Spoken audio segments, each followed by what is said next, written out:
Bien, aquí estamos, una vez más, haciendo un especial de Continentes y Contenidos, conversando entre quienes hacemos parte de este grupo comunicacional, de este espacio que busca informar la agenda de los pueblos desde otro lugar, desde otra mirada.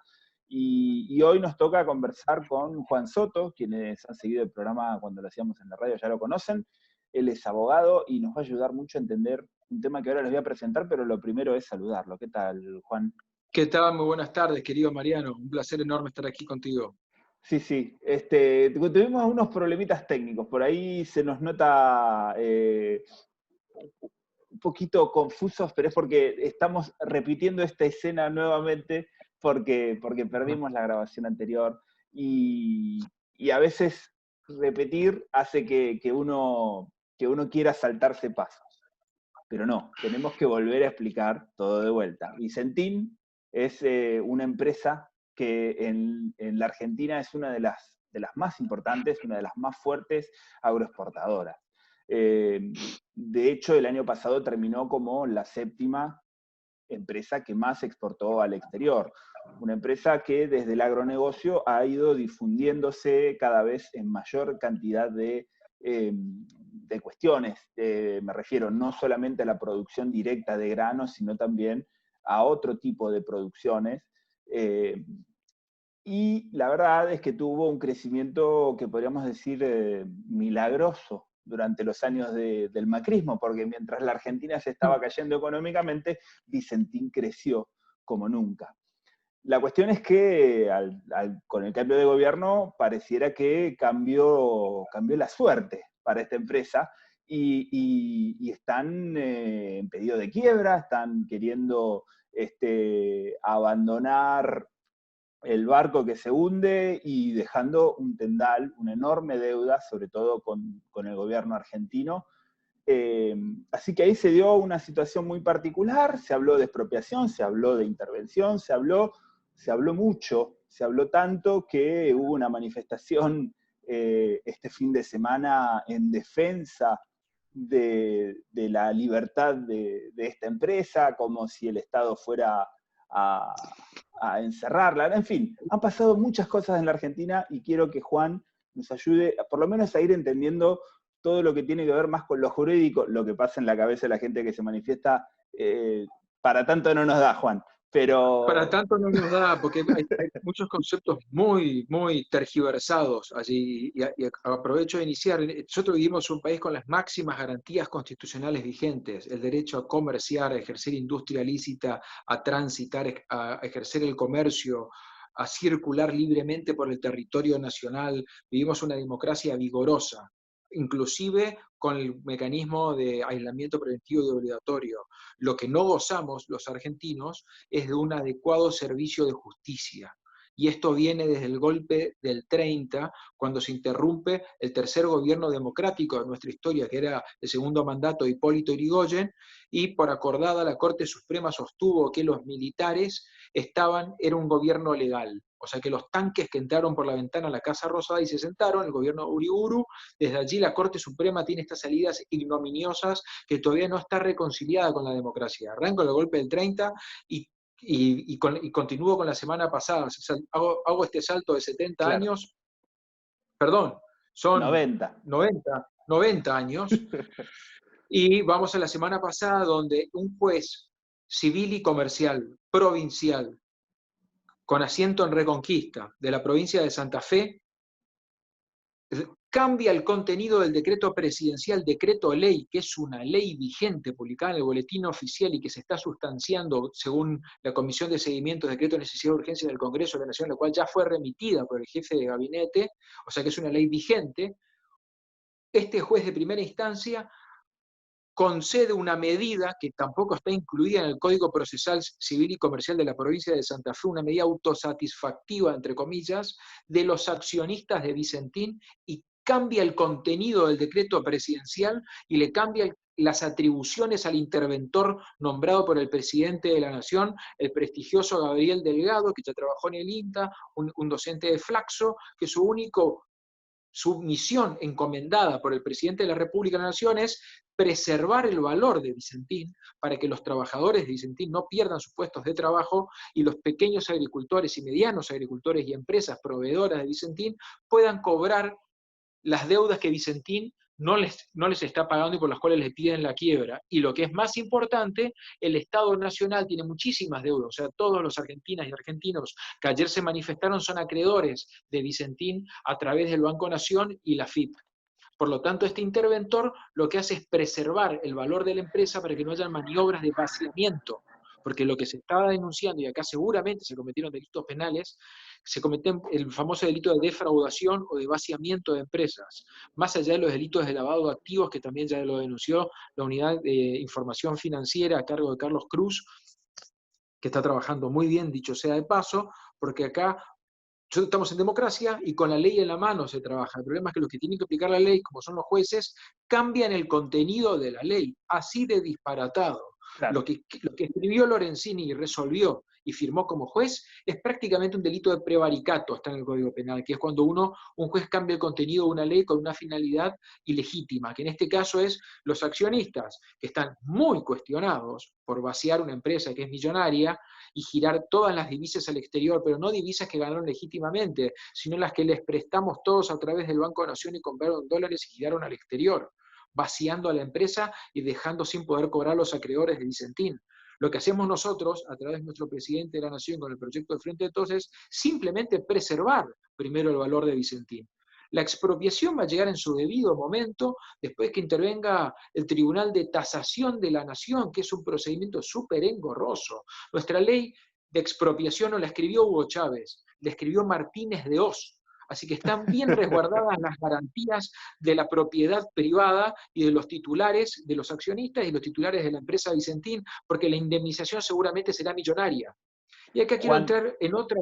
Sí. para un segundito, porque por ahí pensamos en el público argentino, que es que por ahí está un poco más consustanciado con todo esto. Hay un público también que sigue Continentes y Contenidos a través de la red y demás, que viene de otros países. Entonces, por ahí necesitamos también recordarle, vos lo dijiste, esta empresa está denunciada por haber recibido créditos millonarios del Banco Nación, créditos irregulares, por poner el término Sí, menos exactamente. Estas violento. aprobaciones crediticias seguramente no pasaron, por cualquier otro banco no pasa esa aprobación de Claro. crédito, tal cual. Pero además, ese dinero ni siquiera, digamos, quedó o se invirtió dentro de Vicentín, sino que además, a través de un juego de máscaras chinas, ese dinero fue a parar a paraísos fiscales, a otras empresas, otras cuentas, digamos, que están ligadas justamente a varios de los directores, accionistas de Vicentín. Con lo cual, todo ese dinero que le prestó el Estado, que estamos hablando de 1.500 millones de pesos, que son un fangote de millones de dólares. Que en su momento era un montón de dólares cuando se Claro, prestó el Banco Nación del gobierno de Macri, con el presidente del Banco Nación que debería ser llamado indagatorio, por esto Javier González Fraga. Entonces, además hay que pensar, hay un detalle que también me parece que forma parte, digamos, de esta descripción, que es que Vicentín fue la empresa privada que más dinero aportó a la campaña de Macri para que sea presidente. Con lo cual ya había ahí una suerte de apuesta a este conglomerado de Juntos por el Cambio, de Cambiemos, para un futuro beneficio. No sabemos, no hay pruebas, digamos, de que haya ahí un delito contante y Es muy sonante. probable que también Vicentín haya sido aportante de los dos candidatos a gobernadores de Santa Fe. Ok. Para resguardar los intereses de este manejo que roza lo ilegal en todas las operatorias de elusión al fisco, que no es lo mismo que evasión, que son las maniobras que hacen para eludir comprando dólares por mecanismos legales, todavía como son el dólar MEP, que es el dólar bolsa, o el famoso contado con liqui, que son comprar títulos de bonos argentinos, pero los compras directamente en una cuenta en Nueva York y después los vendés automáticamente y te queda una cuenta en dólares en el exterior, fugaste capitales. Claro. Entonces, estas maniobras son las que, perdón, las que Sí, sí, hace sí. Vicentín, y seguramente Vicentín también aportó a la campaña hasta el justicialismo santafesino, no descartemos eso, no nos asustemos de pensar algo así, porque es muy natural, las campañas electorales son carísimas, son millonarias, y enfrente tenías el socialismo santafesino con el radicalismo santafesino y el pro santafesino, que directamente son cómplices de lo que hace Vicentín. Y hablando de cómplices, hablando de gente que forma parte de ese entramado de una empresa que realmente tiene una riqueza equiparable a una provincia argentina, ¿no? Estamos hablando de una empresa realmente gigantesca. Tiene en Reconquista uno de sus bastiones y uno de los lugares donde tiene garantizado, digamos, el servicio en favor de Vicentín, tanto de la política, digamos, del alcalde, de todas las fuerzas municipales de Reconquista, pero también, por supuesto, la justicia. Por eso el fallo de este juez es tan sospechoso viniendo de un juzgado tan Claro, poco está transparente, muy ¿no? bien lo que decís, Mariano, porque en una ciudad-pueblo como Reconquista, el juez civil y comercial del pueblo de Reconquista, que entiende los juicios universales o concursos, que son estos, y en el marco de este proceso re- recibe un pedido judicial para remover y cambiar el contenido del decreto presidencial, y lo hace, y encima sustentado en una doctrina, no en otra ley. O sea, el fallo del juez que dice lo que no dice el decreto presidencial que legisló sobre el texto del presidente de la Nación, que es un decreto ley que está en este momento en el Congreso de la Nación, se sustenta en argumentos del juez, en ninguna otra ley, porque no usa leyes para fundamentar Claro. la medida procesal. Es una medida autosatisfactiva que existe como una construcción doctrinaria jurisprudencial de la justicia provincial de Santa Fe, también en otros lugares del país. Está extendido a toda la Argentina esta doctrina que nació en Rosario, justamente, a través de el famoso Jorge Peirano, procesalista, que no queremos implicar a él en esto, pero estas medidas autosatisfactivas pueden ser usadas muy arbitrariamente. Y lo que escribió Lorenzino roza un prevaricato. También hay que denunciarlo penalmente si no cometió delito, si no fue un acto prevaricante que Claro. está en ejecución continuada, que él la podría subsanar todavía. Está a tiempo para desdecirse, Lorenzini, perdón. Sí, Lorenzino es el apellido de un exministro, por eso se nos confunde a De un veces exministro. el apellido a los argentinos. Hay algo que vos dijiste que me parece que la gente de derecho por ahí lo tiene mucho más claro, aunque cuando les hacen entrevistas en algunos medios hegemónicos digan lo contrario de lo que Muy dice la pocos ley. abogados dicen lo que piensan realmente de este fallo. Está bien. Perdón, te cuento algo doméstico, A perdón. ver, El sí. juez cita libros. Yo digo lo que digo por la doctrina y cita un libro donde aparecen un camarista civil y comercial un camarista en lo Clarín y Comercial y Federal, que era como se decía jocosamente en el segundo mandato de Cristina a la Cámara Civil y Comercial Federal, que entendía todos los amparos que presentaba Clarín contra el gobierno. Un camarista, Julio César Rivera, que trabaja con Graciela Medina y que son pareja y que también trabajaban con estudios jurídicos vinculados a los Peirano en Rosario, que trabajan con estudios jurídicos que asesoran a corporaciones también en Corrientes y también en Mendoza. O sea, acá las grandes corporaciones que tienen muchísimo dinero solventan excelentísimos profesionales que Claro. utilizan toda su sapiencia del derecho para garantizar los privilegios de la clase parasitaria financiera que no produce. Lo que intenta Alberto Fernández es que Vicentín siga produciendo. Para eso nombra un interventor que es un economista con pensamiento de desarrollo estratégico para que los proveedores puedan cobrar. Los que se manifestaron, todos somos Vicentín, eso es una bandería política de expresión de deseos, es muy difícil psicológicamente analizar eso, pero es exactamente lo contrario por lo cual se manifestaban las razones por las cuales se está haciendo esta intervención, porque no hay que tener tapujos. Cuando viene un gobierno nacional y popular hay que crear empresas, crear fuentes de trabajo, y lo que se está haciendo al intervenir Vicentín como un plazo previo, ojalá, a una expropiación de Vicentín, porque sería una empresa de alimentos para garantizar que los argentinos podamos comer en un país que produce alimentos para todo el mundo, más en este contexto geopolítico mundial que se viene, donde los países productores de alimentos podemos cumplir un rol estratégico. Lo que está haciendo Alberto Fernández es nada más y nada menos que respetar las leyes que encima son neoliberales. Porque la ley de expropiación, no me canso de decirlo, fue hecha por estudios jurídicos que trabajaban con Martínez de Oz en la dictadura. Nosotros no estamos aplicando leyes en el marco de la ley de entidades financieras de la dictadura, y acá viene algo gravísimo, que sí es muy grave. Y en el marco de los tratados bilaterales de inversión recíproca de la década de los 90, que Argentina suscribió al calor de Domingo Felipe Cavallo y Carlos Saúl Menem, con Suiza, Inglaterra, Alemania, Estados Unidos y como 30 o 40 países más. Entonces, Glencore, que tiene acciones de Vicentín, tiene su casa central en Suiza.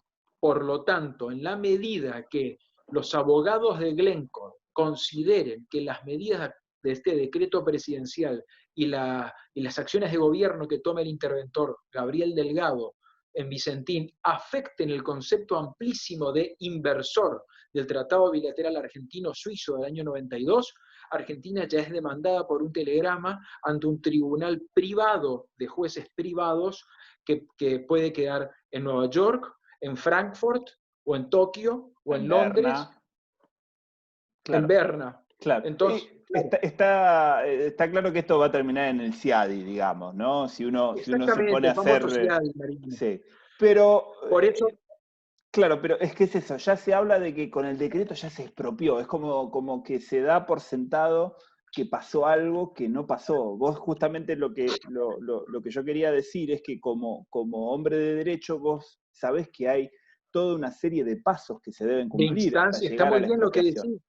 Está muy bien Entonces, porque viene el Tribunal de Tasación, falta la ley del Congreso. El proceso es, yo trabajo en la asesoría jurídica de Yacyretá. Yacyretá tuvo que hacer un montón de expropiaciones o expropiaciones inversas, que son los afectados que dicen, che, a mí no me expropiaste, pero estoy expropiado de facto. Te hago la expropiación inversa y pido que me expropies. El procedimiento lleva muchísimos años, es engorrosísimo, y créanme que una ley sancionada por el equipo jurídico de Martínez de Oz, que es la ley de expropiaciones vigente en Argentina, protege con creces las garantías del expropiado y su indemnización, con el artículo 17 de la Constitución Nacional diseñado por Alberdi, que era abogado de un empresario norteamericano que se llama William Wheelwright en el siglo XIX, que tiene una avenida en Rosario. Entonces, estamos en un marco normativo que es propicio, propicio para proteger la propiedad privada. Mira qué redundante que soy con las palabras. Lo que hay es un problema comunicacional o psicológico o de fácil manipulación, pero yo lo que creo es que en Argentina lo que hace falta es una profunda revisión de la función de los jueces y juezas. No podemos tener jueces como Lorenzini, no podemos permitir que existan medidas autosatisfactivas para privilegiados accionistas que probablemente a muchos cometieron delito de vaciamiento o de defraudación, y si todo esto termina en la Corte Suprema de Justicia de la Nación, no puede ser que no tengamos una Corte Suprema de Justicia de la Nación de la democracia, donde todos los miembros sean personas con calidad de pensamiento democrático y de preservación de los derechos, y de resguardo de los derechos humanos y del derecho al desarrollo del pueblo argentino. O sea que de comunismo nada, ¿no? Esa consigna de no al comunismo, nada, no deja de ser una cosa jocosa, pero que habla justamente vos utilizaste una palabra que para mí creo que es la que describe esto, que es manipulación, ¿no? Manipulación. Hay toda una tergiversación interesada detrás de la comunicación de todo lo que está ocurriendo en Reconquista y con Vicentín en particular, en todo el país. Que yo creo que también nos afecta mucho a nosotros, porque me parece que esto de los pasos que se tienen que ir dando hasta la expropiación, si lo pudiéramos también conocer desde los que creemos que es la mejor medida posible que tomó Alberto Fernández, pero pudiéramos es la entender mejor medida que, posible. bueno, pero primero hay que intervenir y que no sé qué, y que Está muy bien. durante una cantidad de tiempo van a seguir siendo los mismos directivos mafiosos de Vicentín los que van a tener la rienda de la empresa porque... Bueno, ese es un problema. Estás describiendo la parte, estamos en ese problema político ocasionado por un pésimo juez de Reconquista que cambió el contenido del decreto presidencial. Claro. Estaría buenísimo ahora, si me permite una licencia, con todo el respeto que le tengo al señor presidente de la Nación, pero hago un ejercicio que queda a mi cargo. Supongamos que sanciona un nuevo decreto, aclaratorio del anterior, y que ratifica el nombramiento de Gabriel Delgado y le ratifica otra vez con un nuevo decreto sus atribuciones. A ver qué hace Lorenzini si otra vez cambia el contenido del decreto. Ya sería una pelea de un juez vecino de Reconquista Civil y Comercial contra el presidente de la Nación, que no puede nombrar un interventor luego del vaciamiento ostensible que vivió Vicentín, porque lo de Vicentín se viene sabiendo desde que ocurrió, desde el crédito espantosísimo de Javier González Fraga. Entonces, este es el ejercicio que tiene que hacer el ciudadano medio. ¿Cómo puede ser que le cambien el contenido a una ley, que es la máxima ley? Arriba viene un tratado, después de lo que hace Alberto Fernández, porque es un decreto ley que se va al Congreso de la Nación para ser ratificado por una de las dos cámaras del Congreso. Entonces, si no está ratificado por una de las dos cámaras, cae el decreto, pero tiene que ser decretado por un juez, y el juez no se expidió sobre la validez del decreto de Alberto Fernández. Simplemente cambió el contenido de las atribuciones del interventor, privilegiando a los accionistas para que sigan cometiendo sus fechorías, y sustentó eso en una doctrina, no en el Código Procesal Civil y Comercial, que no tiene legislado ni previsto la medida autosatisfactiva. Por lo tanto, es una causal de mal desempeño y se tiene que iniciar un juicio político al juez Lorenzini de Reconquista. Esto yo lo quiero me encantaría que se lo diga con claridad alguien en TN o alguien o en Telefe, que se explique que este es el paso a seguir. Pero Alberto Fernández no puede, creo yo, supongo, con su investidura presidencial, ponerse a la altura de Lorenzini y hacer un ping-pong que va cambiando, va sacando el mismo decreto una vez por semana, y todas las semanas Lorenzini le cambia el contenido. No, esta es la situación absurda en la cual estamos atrapados. Es que en algún momento Delgado tendría que entrar en las oficinas y empezar a ordenar todo, digamos. No puede estar entrando y saliendo, digamos. Esa es la Muy realidad. buen punto, muy buen punto. Y ahí viene el principio del derecho público, que es el principio del poder de policía, que viene de los principios generales del derecho público. Entonces tiene el principio de ejecutoriedad. Vos sancionás el decreto y te vas y tomás por la fuerza pública y salvaguardás a la empresa, a sus trabajadores, la soberanía alimentaria argentina y a los pequeños productores. Este sería el paso político que debe acompañar al decreto presidencial. Pero Alberto no quiere, supongo yo, por sus buenos modos republicanos y democráticos, está trabajando con un diálogo institucional todavía, creo yo, porque lo sí, que a muchos nos parece excesivo, ¿no? En un punto, pero que tiene que ver con su impronta. Tiene que ver con su impronta, a cual respetamos y vamos a preservar a nuestro presidente democrático republicano que tanto costó que gane. Sí, quizás falta el acompañamiento otro protagonista, de otras autoridades políticas, ¿no? El gobernador de Santa Fe. Es lo que estaba diciendo. Este es el problema de Alberto Fernández, no Lorenzini. El problema es que el gobernador de Santa Fe, Omar Perotti, probablemente también recibió aportes en su campaña presidencial por parte de Vicentín, directa o indirectamente, como todos los candidatos a gobernadores de Santa Fe, provincia que es la principal provincia agroexportadora portuaria del país. Y Córdoba otro tanto, ¿no? Por algo los diputados de Schiaretti también salieron a... Muy buen punto, muy buen punto. Entonces, este es el escollo político. Entonces, nosotros vamos a preservar a Santa Fe, como todo el país, representados por nuestro presidente, vamos con este decreto a salvar a Santa Fe, y el gobernador de Santa Fe no protege tanto al resto de la comunidad argentina y privilegian un poco de este mecanismo. Ahí el problema está, yo creo, más en la Casa de Gobierno de Santa Fe que en la Casa Rosada, en este caso, y es una buena oportunidad para replantear la democratización del Poder Judicial. Y acá te tiro el problema del federalismo, es que uno sanciona leyes y puede haber jueces provinciales que decreten la inconstitucionalidad de una ley federal. Esto no está bien. En un país federal serio, las leyes federales primero se cumplen y después de un proceso largo, excepto que sean muy groseramente inconstitucionales, se las trata rápidamente en un estamento jerárquicamente inferior, que es una provincia. Esto es una locura que un juez de provincia decrete, cambie el contenido, decrete la inconstitucionalidad, en este caso de facto. En este caso no se expidió sobre la legalidad o no. Reitero la grosería que cometió Lorenzini, pero esto no está bien. Y hace poquito comenzó un debate sobre el marco de la democratización del Poder Judicial que estamos pregonando. Julio Mayer tiró una idea muy polémica, famoso jurista muy respetado. ¿Por qué no unificamos todos los fueros de la Argentina y tengamos una sola gobernanza judicial de servicio de justicia? Que no existan más justicias ni provinciales, ni federales, ni nacionales, ni de la ciudad autónoma. Sea todo el servicio de justicia argentino y esté democratizado. Para ejercicio de pensamiento no está mal para el ciudadano medio, porque nosotros tenemos democratizado el Congreso de la Nación, el Poder Ejecutivo, o sea, las gobernaciones, las legislaturas, las senadurías, las diputaciones, los concejales, los intendentes, pero el Poder Judicial intrínsecamente funciona con una lógica antidemocrática. Por lo tanto, tomar estas decisiones antidemocráticas hay veces que hasta les resulta natural.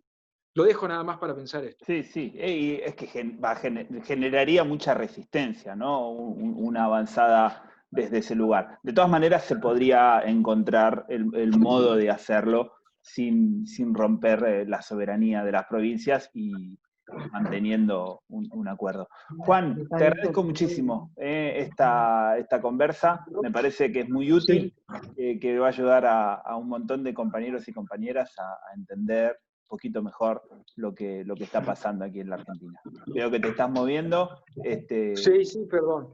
Y aquí nos tenemos ya que ir despidiendo. Así que eso, un abrazo grande. Esto lo vamos a tener que ir revisando seguramente en poquito tiempo, porque va a ser un tema muy, muy interesante y además porque se está abriendo un modo de gobernar en el cual pueden pasar muchas cosas. Se empezó a hablar de soberanía alimentaria, se empezó a hablar de un montón de temas que tienen relación con esta empresa, con esta industria. Así que bueno, hay todavía mucha tela por cortar. Te agradezco mucho, Mucha Juan. tela por cortar. Te mando un fuerte abrazo, querido Mariano, un placer. Dale, hasta bien prontito. Abrazo grande. Hasta bien prontito, abrazo. Chau, chau.